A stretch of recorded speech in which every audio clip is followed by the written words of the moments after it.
Under the pale light of a Colorado moon, something was watching from the tree line, and it was something big that was completely covered in fur with orange glowing eyes. This is a real life Bigfoot encounter that left the witness questioning, well, everything he thought he knew about nature. So stay close, don't blink, and whatever you do, don't go into the forest.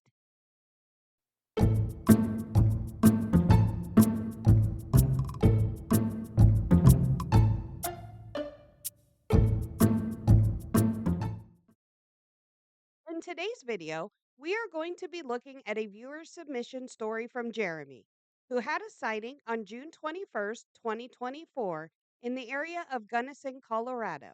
His story starts. We were halfway through our yearly family vacation.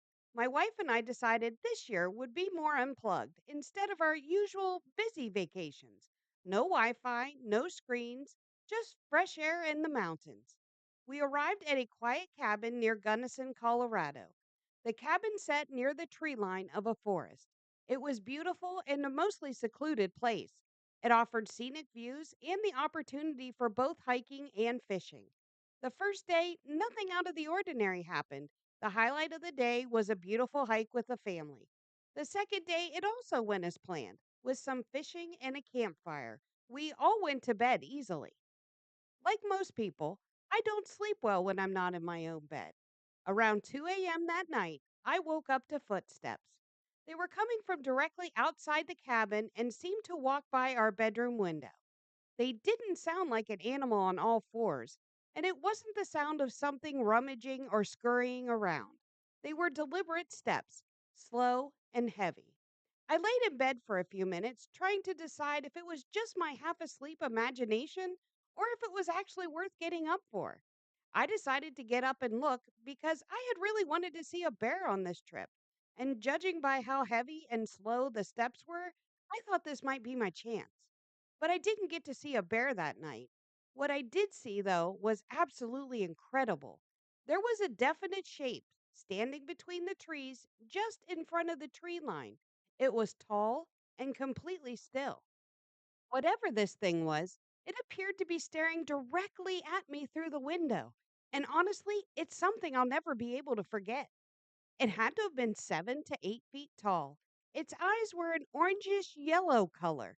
Looking back, they remind me of the embers of a dying fire. The moonlight caught the top of its head perfectly. It definitely had fur. It wasn't a beanie cap or a hoodie pulled up. It was very wide, taking up the entire space between two trees. My very first thought about this creature was wow, those shoulders are massive. Now, because I only had moonlight, I really couldn't see any definition. If it had arms, they blended into the shape of the body. I could tell it had legs, though, and those things were the size of tree trunks themselves, very thick. I can't emphasize enough how big and massive this thing was. And the posture of this creature was definitely a human stance. And in that, I mean it was upright without seeming to lean its weight on any tree, and it held that stance for a solid 2 to 3 minutes while I stared at it. After standing a few minutes, I quickly walked away to get my wife. But by the time I woke her and she got to the window, it was completely gone. She suggested that maybe I'd seen a tree or the moonlight playing tricks with the shadows. And I didn't argue with her. I really wanted to believe that. Certainly less scary than a massive creature staring at me from the edge of a forest. The next morning, when I woke, I decided to glance around the cabin for footprints. I knew exactly what I saw, and there was no way something that big didn't leave a single trace. So, like you've seen people do on TV shows where they walk around and cast tracks of a Bigfoot, I started looking around for clues. But I quickly realized I had absolutely no idea what I was really looking for. I'm not what you would call an outdoorsman or tracker. I couldn't see anything that really stood out. And if I had, I wouldn't have the knowledge to confirm anything. The rest of our time there, I didn't say anything to the locals. I mean, what was I going to say? Hey, there's a Bigfoot stalking around your cabins. At least I'm pretty sure I saw it in the moonlight.